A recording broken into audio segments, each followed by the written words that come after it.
ओम नमो भगवते वासुदेवाय नमः। आज हम करेंगे कार्तिक मास के 20वें अध्याय की कथा। धर्मदत्त बोला, कार्तिक मास में तीर्थ दान व्रत नियम आदि करने से समस्त पाप दूर हो जाते हैं, परंतु प्रेत योनि में रहने के कानून पर तेरा अधिकार नहीं है। तेरी इस ग्लानि को देखकर मेरा मन दुखी है। तेरा उद्धार किए बिना मेरा मन प्रसन्न नहीं होगा। 3 प्रेत योनियों को देने वाले तेरा यह पाप बड़ा उग्र है। थोड़े पुण्यों से यह समाप्त नहीं होगा। प्रेत योनि बड़ी निंदित है, अतः इस जन्म में मैंने जो कार्तिक का व्रत किया है, इसके पुण्य के आधे फल से तू उत्तम गति को प्राप्त हो। यज्ञ दान और तीर्थ के ये कार्तिक के व्रत की बराबरी नहीं कर सकती हैं। नारद जी बोले। यह कहकर धर्मदत्त ने द्वादशाक्षर मंत्र को सुनाकर जो तुलसी माला मिला हुआ जल उनके ऊपर छिड़का, तब वह प्रेत योनि छूट गई। जलती हुई अग्नि के समान दिव्य रूप धारण कर लक्ष्मी के समान हो गई। फिर ब्राह्मण को प्रणाम कर हर्षित वाणी से कलह बोली, हे महाराज, आपकी कृपा से मैं नरक से छूटी, सो ऊपर तक पापों में डूबी हुई मुझको आप निश्चय नौका रूप हो।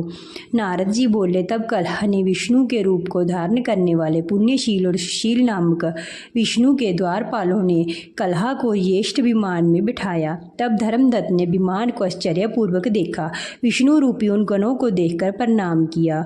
उन दोनों द्वारपालों ने उस ब्राह्मण को उठाकर उसकी प्रशंसा करके धर्मयुक्त वचन कहे। गण बोले, हे ब्राह्मण, तुम बहुत धर्मात्मा हो, विष्णु की भक्ति में सदा लगे रहते हो, दीनों पर दया करते हो, धर्मज्ञ हो, विष्णु के भक्त हो।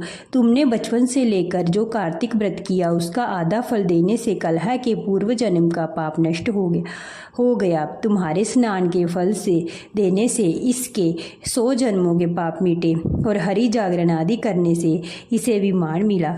जहाँ नाना प्रकार के भोग हैं, ऐसे बैकुंठ को जा रही है। तुमने कार्तिक में दीपदान किया था, इससे इसे तेज मिला, और तुलसी के पूजन से और कार्तिक के व्रत से जो तुमने इसको पुण्य दिया था, इसलिए विष्णु के पास जाती है। तुम भी इस जन्म के अंत में स्त्रियों सहित बैकुंठ को जाओगे। उतानपाद के पुत्र ध्रुव को जिन्होंने निश्चय पद पर स्थान दिया, जिनका नाम लेने से मनुष्य उत्तम मुक्ति को प्राप्त होते हैं, धन्य है। जैसे ग्राह से पकड़ा हुआ हाथी मुक्त होकर भगवान के समीप गया, जब उसकी मुक्ति हुई, तुमने जो विष्णु भगवान की आराधना करी, सो कई हजार वर्ष तक 2 स्त्रियों समेत भगवान के समीप निवास करोगे। फिर पुण्य क्षीण होने पर पृथ्वी पर आओगे और सूर्यवंश में प्रसिद्ध राजा होगे।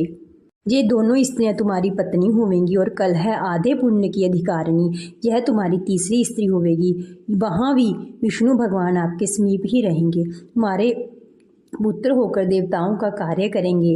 हे विपेंद्र, तू धन्य है जो तुमने विष्णु भगवान के प्रसन्न करने वाला व्रत किया है। ओम नमो भगवते वासुदेवाय नमः। 20वां अध्याय संपूर्णम। अगर आपको कथा अच्छी लगी तो प्लीज़ वीडियो को लाइक शेयर कमेंट करना ना भूलें, साथ में चैनल को सब्सक्राइब भी कर दें।